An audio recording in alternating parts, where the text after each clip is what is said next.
Hi, good evening, and welcome to vlog 72. My god, can't believe it. I'm really sorry it's in the apartment again. I've not got back to the really nice Kuwait scenery yet because it's actually so warm during the day that the traffic lights are melting. Like the plastic around the traffic lights is actually melting off of the casing. That's how warm it is. So it's just too warm to go out and stand outside for 10 minutes and to try and do a vlog. Even when it gets to night time, it's still like 44 degrees. So I hope if you don't mind if I just do a couple from indoors locations. Because it's Ramadan though, there's not a lot of indoor locations open during the day. For example, like a coffee shop place or something like that. But Ramadan is coming to a close in a couple of days' time. And I promise I'll get out and about more then.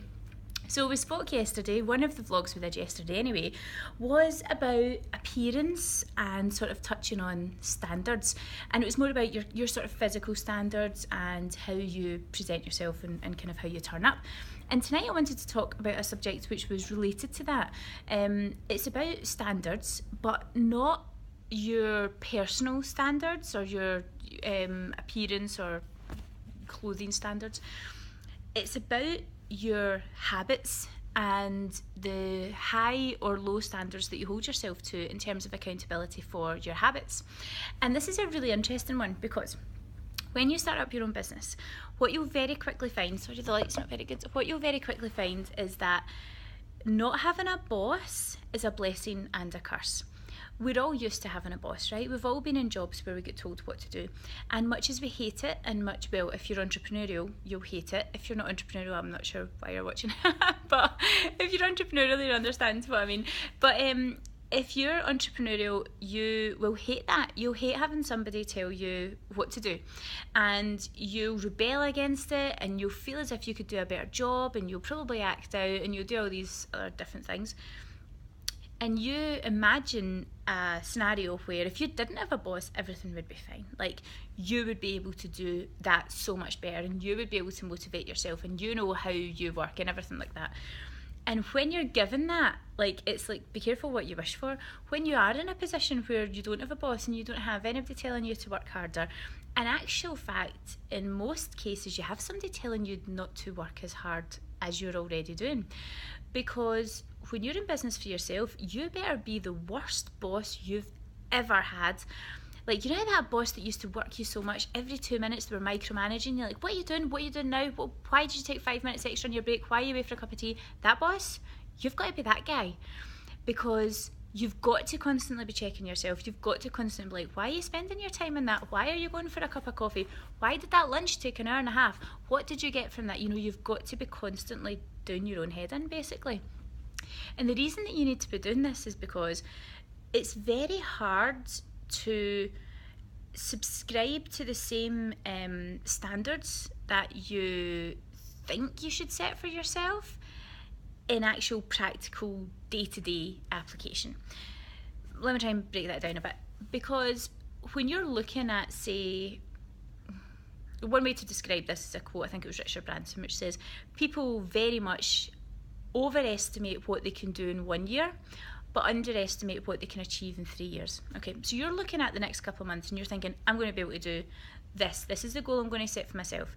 And if you're doing it right, that goal will probably be too high and you probably won't be able to hit that because so many roadblocks and challenges and everything like that will come up during the way. So practically from the start line, you're looking at that going, well, I'm going to do this every day, and if I know what I need to do. It's the same as losing weight. We all know how to lose weight.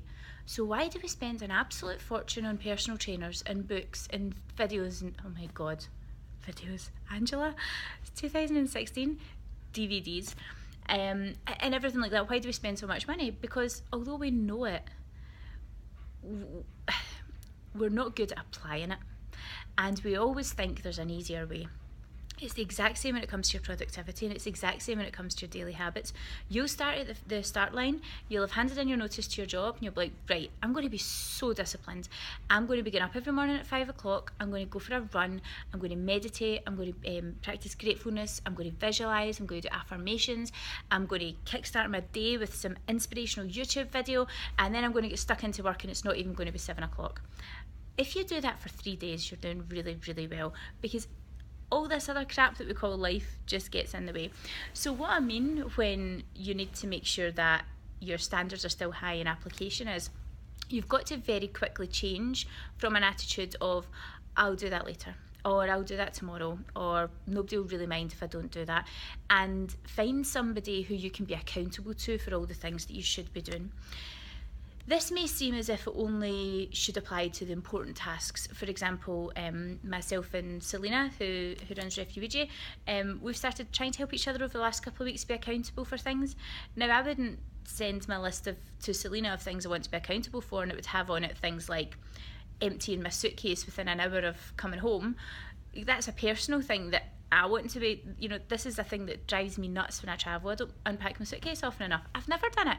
Even when I used to go on holiday, I don't unpack my suitcase. I would just leave most stuff in it, and it leads to me just being unorganised, and I just settle into this habit of disorganisation. But the large accountability things are things like, you would think it's okay, well, I need to contact 10 investors this week, and I want to speak to 25 new client contacts. I want to go to 10 networking meetings. That's your high level ones. But see, when you think about it, how you approach one thing is how you approach all things. So the fact that I've still got a half unpacked suitcase in my room, is that cluttering up my mind just as much as how me not following through on contacting 10 investors is possibly cluttering up my mind as well? All these things that you have that you don't do, they add to this never-ending reminding loop of a to-do list in your head that you'll be out doing something else in a business meeting, speaking to somebody really, really high level and influential and focusing on what they're saying. You'll be like, oh shit, I forgot to let the cat out. Daft things like that. And that's what happens because your brain is not programmed to let you forget the things that you told it you were going to do. And if you tell it that you're going to do small things and you don't do small things, it will get so used to not following through on what you say that it will let yourself get away with the big things as well. And a really cool story that actually my coach told me the other day about this was to do with, there was this, I think it was like a billionaire, this billionaire, and the reason he got so successful was because he said to himself, he didn't smoke, he didn't drink, he didn't really have any vices at all. He just concentrated so much on work, and his only vice was eating cake. He totally loved cake, but it was really heavy because he would eat cake all the time. So he said to himself, I'm only going to eat cake now on a full moon. And he started this when he was 30. So a full moon's like every 30 days. So every 30 days he would allow himself some cake, and he lost all the weight, and he became extremely successful. That was the physical and mental barrier that was holding him back to success, because his brain was allowing him to be sloppy and eating cake. So it was inadvertently allowing him to be sloppy in other areas of his life. So anyway, he gets to his 80th birthday party, right? 80. And they bring him out a cake, and they've baked this special cake for him, and he goes, oh, I can't have any, I'll freeze it and keep it for later. And they're like, what? But I mean, you're 80, surely you've achieved everything you've got to achieve now, surely you can treat yourself just this once. And he was like, no, I can't do it just this once, because if I let myself away with it just this once, then I'll start letting myself away with everything. And if that can be his attitude at 80, bearing in mind, I don't know if any of the people in these stories my coach tells me exist. I think he just makes them up. But it works, right? So I believe it exists. But if you can have that mindset at 80, if you can have that mindset at 60, at 50, at 40, then what is the excuse to not have that mindset when you're 30 or you're 25 or you're 20? It's an attitude to how you value your time, and it's an attitude to how much you value your word. And every time you make a promise and don't follow through on it, it erodes a teeny bit away from how confident I think it makes you in what you can achieve. Because if I'm saying to my brain every single day, we're going to have a successful international franchised business, I'm going to be a successful New York property developer, I'm going to have a successful team who love their jobs and who love coming into work every day, we're going to be able to give millions to charity over the next few years, we're going to inspire people to set up their own businesses, and I'm going to help people through the power of YouTube to ditch the day job and follow the dream. And I say that to my brain every day, but then I also say to my brain, I'm going to unpack that case in a couple of hours, or I'm only going to watch YouTube videos for half an hour, or I'll only have one biscuit, or I'll only have one beer.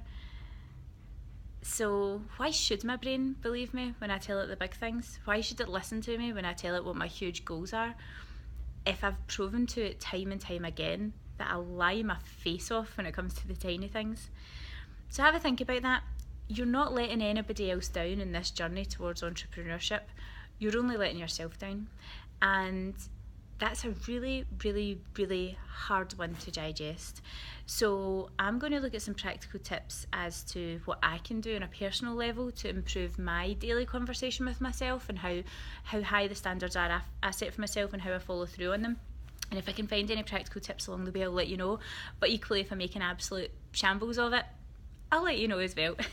But I hope that's given you a bit of an insight into the relationship between productivity, standards, daily habits and success.